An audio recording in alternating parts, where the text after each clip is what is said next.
Oh, hey, recording.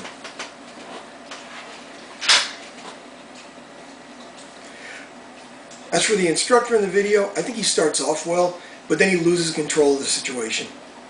He's an instructor, so during a training session, it's usual to play with the emotional stress of trainees. You want to see how far you can push them to make sure that if they can handle stress in a training environment, they can handle stress in a combat environment. He teases them to get a reaction, and when I served in Iraq, we knew that some of the police officers and military that we worked with had ties with militias. And I understand why he's angry. I mean, to be in his place, you have to look at it. These Iraqi police officers are scared. They don't even want to go down their street, while these American soldiers are going out miles and miles and miles, and sometimes into separate towns and even areas of the country they've never been, to operate for 3, 4, 5 days. And these Iraqi police and Iraqi army aren't even patrolling their own local villages. So you can understand why he's angry. So these guys are scared. He's trying to, for lack of a better word, shame a coward. So the first thing they tell you, though, the very first thing they tell you before you become an instructor is you have to keep your cool. There's a difference between causing emotional stress and insulting a soldier.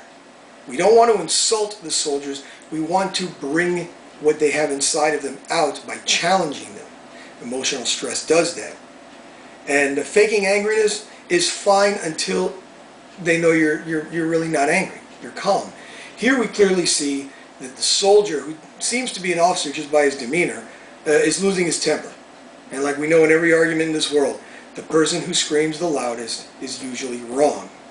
His frustration at his recruits, and he even says he's ready to brawl with them, which is a terrible idea, and we've been taught that for years.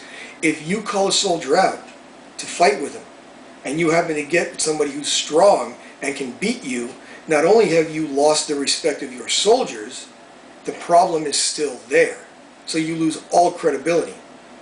At the end, I think his speech is totally counterproductive, the way he did it, even though I agree with his feelings and what he was trying to get to. He might have just been best to step back, calm himself, get his words together, and then step forward to speak to the police officers.